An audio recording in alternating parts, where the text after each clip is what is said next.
You are looking at one of the most overpriced items sold in the American laundry room, a small bottle of stain remover with a pretty color, a pleasant smell, a powerful-looking label, and a promise that it can save your favorite shirt in just a few minutes.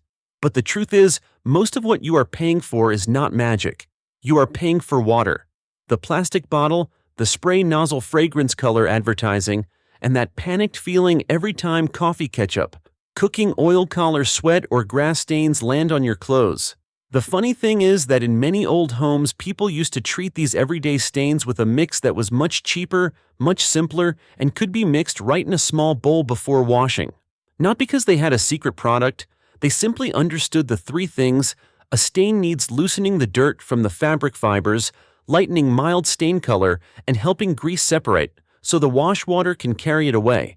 And today, instead of buying another bottle of stain remover at Walmart, Target, or Costco, you will see an old cheap formula that can treat many everyday stains around the house: hydrogen peroxide, 3% baking soda, and a little regular dish soap.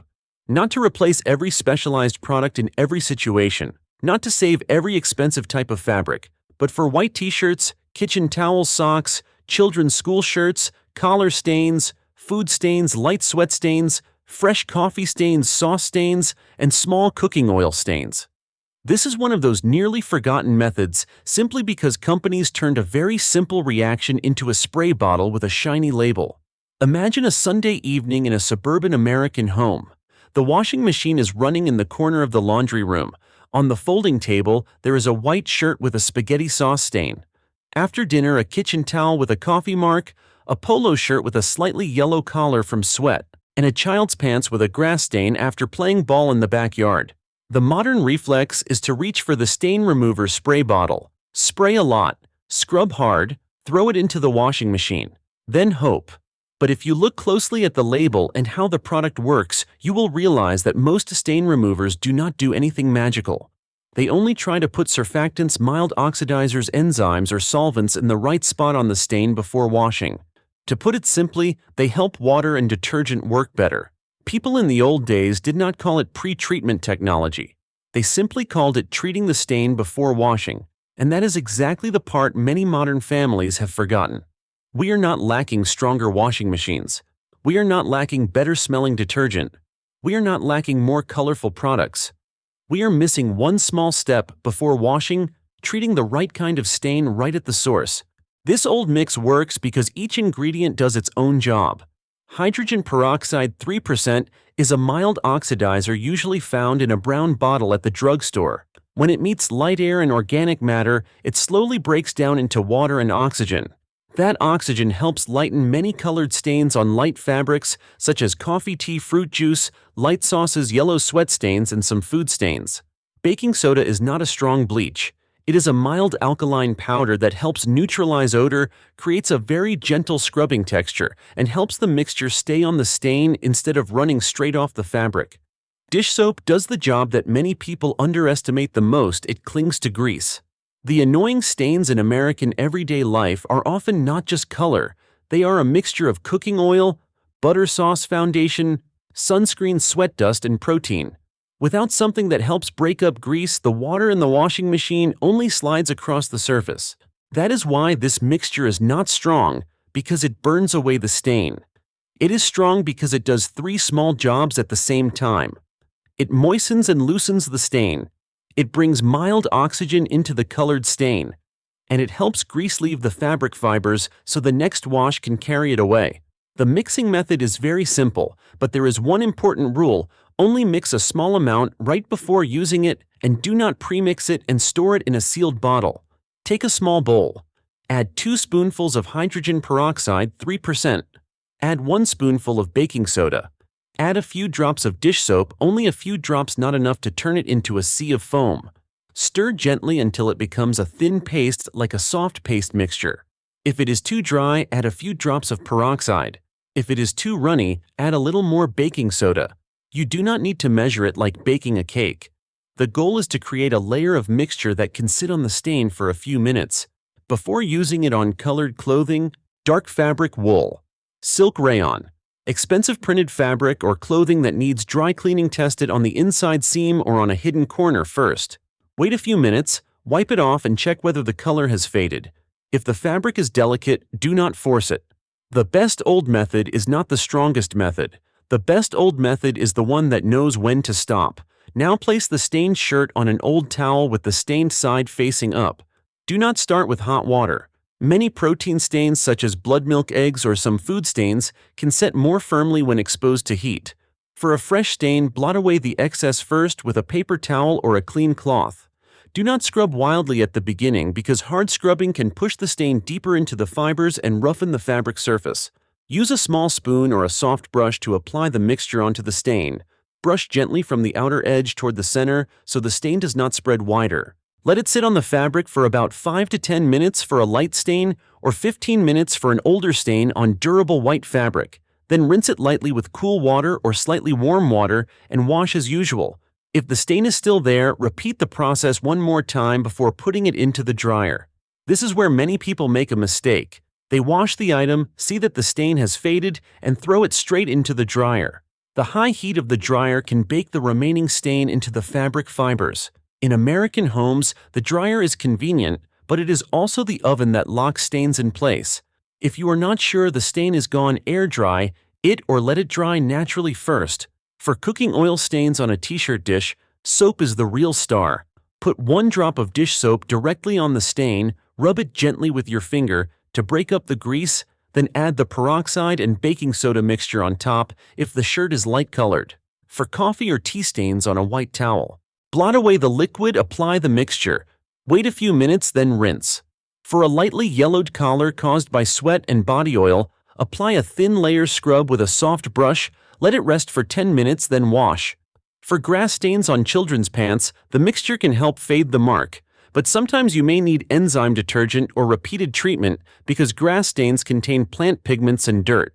For ink paint, hair, dye, fabric dye, rust or stains that have gone through the dryer many times, do not expect this cheap mix to perform a miracle.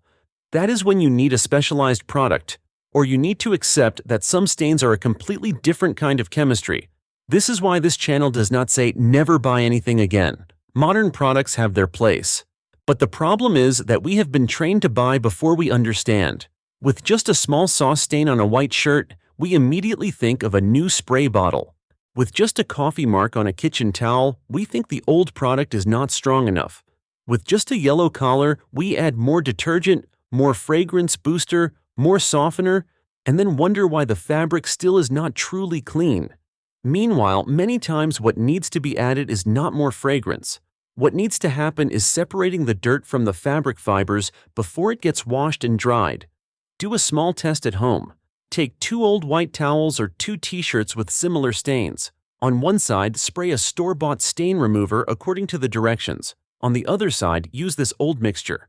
Let them sit for the same amount of time. Wash them in the same load. Do not use the dryer until you check them. When you take them out, look at them under daylight, not under the yellow light in the laundry room. You may notice something interesting for everyday stains. The cheap mix can give results good enough that you do not need to buy a new spray bottle every month. And even when it does not win in every case, it still teaches you something more important. Stain removal is not a secret hidden inside the label. It is about understanding what the stain is made of, what the fabric can handle, and which treatment step should come first. There are a few common mistakes to avoid. The first mistake is using too much dish soap. More foam does not mean cleaner. If you use too much, you can create soap residue in the washing machine, making clothes harder to rinse clean. The second mistake is leaving the mixture on colored fabric for too long. Hydrogen peroxide 3% is much gentler than chlorine bleach, but it can still fade some types of fabric. The third mistake is mixing it into a sealed spray bottle to use for the whole month. Do not do that. Peroxide breaks down and can create pressure in a sealed bottle. The mixture also loses effectiveness over time. The fourth mistake is adding vinegar, bleach, ammonia, or other cleaners because you think more means stronger. This is the most dangerous mindset in household cleaning. Do not mix bleach with vinegar. Do not mix bleach with ammonia. Do not mix cleaning chemicals just because each one seems to clean when used separately. A safe laundry room is not a place with many strong bottles. A safe laundry room is a place where you know what should not touch what. This formula works best for everyday stains on cotton, polyester, cotton, white towels, light-colored t-shirts, socks, kitchen towels, home clothes, machine-washable children's clothes, and items that are not too expensive. It is not the first choice for silk, wool, leather, valuable vintage pieces, dark clothing that fades easily, clothing with delicate embroidery, or anything labeled dry clean only. It also does not replace reading the fabric care label. A $10 shirt from Target and a blazer worth several $100s should not be treated the same way. This is also the difference between a smart old trick and a dangerous social media hack. A smart trick always has limits. A dangerous hack always promises too much. When it comes to cost, look at it very simply. A regular bottle of hydrogen peroxide, 3%, is usually cheap. A box of baking soda is cheap.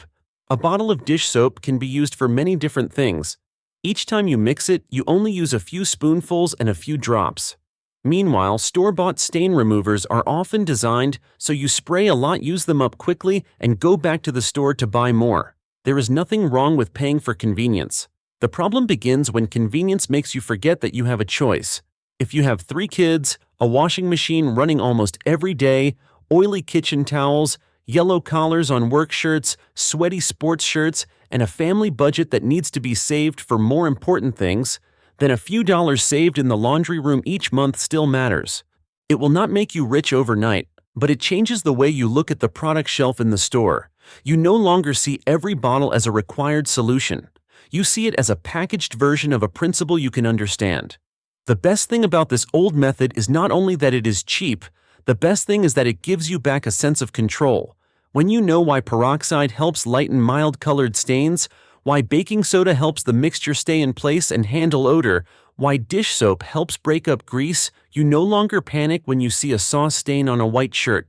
You no longer spray blindly. You no longer pour in more chemicals just because you are afraid. You are calmer. You pre-treat first. You test on a hidden corner. You do not use heat too soon. You check before drying. And you understand that many problems at home do not need a new product. They need an old principle remembered in the right way. The next time you stand in the laundry aisle, in front of long rows of stain remover bottles with shiny labels and powerful promises, remember this: an everyday stain does not always need an expensive product. Sometimes all it needs is a small bowl. 1 spoonful of baking soda, a little hydrogen peroxide, 3%, a few drops of dish soap, and a few minutes of patience before washing. The old way did not disappear because it stopped working. It disappeared because modern life trained us to buy the answer instead of understanding the problem. If this trick helps you save money or save a shirt that you would have thrown away, hit like so more people can stop overpaying for things they can understand for themselves. Subscribe to Almost Free Ways so we can relearn the almost free methods families once used to keep their homes cleaner, simpler, and less dependent on expensive plastic bottles on store shelves.